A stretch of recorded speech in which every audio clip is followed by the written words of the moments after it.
What's up, everyone, and welcome to another edition of the Danny Talk Show with me, your host Daniel Cody, giving you reviews and commentary as well as personal opinions on all things wrestling. And tonight, after watching an interesting episode of Friday Night Smackdown, welcome Pat McAfee. I was hoping he would. A piece of me, I gotta say, before we get started on tonight's commentary, a piece of me is kind of thinking, man, that means we won't get to see him have a rematch against, you know, Adam Cole. At least this time he would have been the favorite because we don't like Adam Cole too much anymore. And speaking of Adam Cole, I gotta say, if I'm Kyle O'Reilly, they getting carried to the hospital at the same time, I would have want to jump off that stretcher and land on Adam Cole's throat for running his mouth too much because just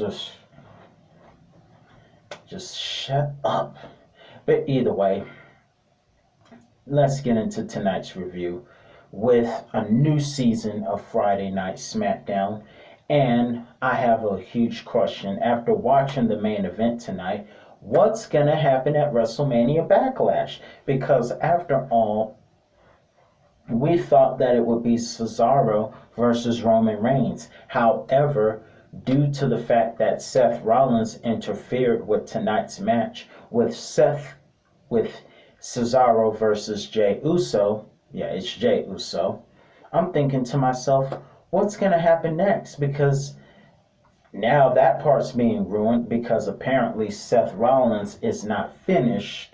Not to steal Braun Strowman's quote, but apparently it's not over between Seth Rollins and Cesaro. And as much as Seth Rollins deserved it, legend had it that he had a headache all week long, but now that he has recovered from his headache, he was able to attack Cesaro. And I guess as much as he deserved to be swung around, you can't blame him for being upset because all night long they played the review of Seth Rollins being swung around on a UFO by Cesaro. Of course, I never got tired of watching it. It was fun.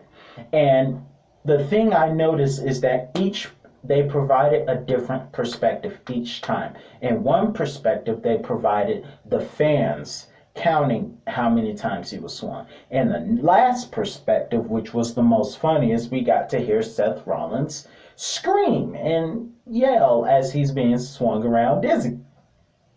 So I guess Seth Rollins is not done with that, and it's probably going to be Seth Rollins versus Cesaro in a WrestleMania Backlash for as a rematch. So we don't know what's going to happen with Roman Reigns. Who's going to face Roman Reigns at Backlash? Who knows? Only time will tell.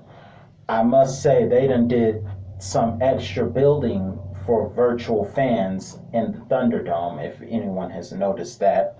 Congratulations to Belair for becoming the SmackDown Women's Champion at WrestleMania, but darn it, the Street Profits came so close. And even though RVD is a Hall of Famer, I think Montez Ford and his 5-star frog splash rivals that of RVD, in my personal opinion, because his frog splashes are awesome. And there is a YouTube channel called Baron Clashing, not to be confused with Baron Corbin.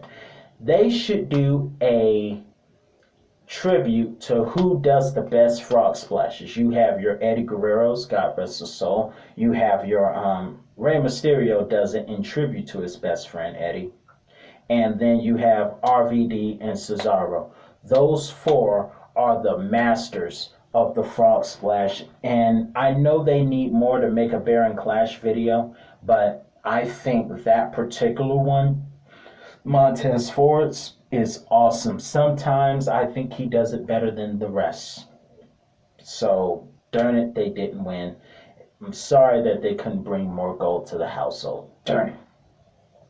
But either way, I don't have a lot of thoughts, but I will say this.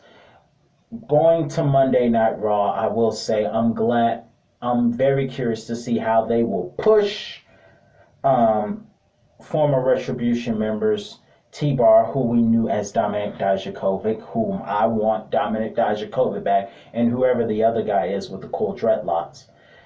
They're trying to get them pushed into different angles. We got to see how that works out.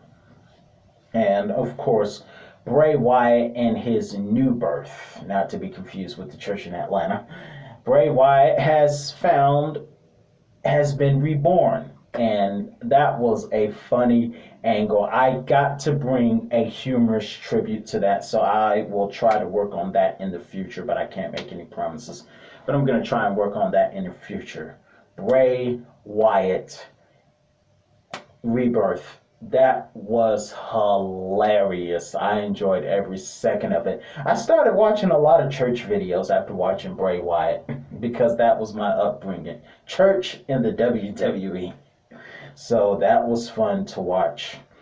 Well, that's all the time we have for right now, and I will see you again for another episode of Wrestling Reviews with me, your host, Daniel Cody. Peace.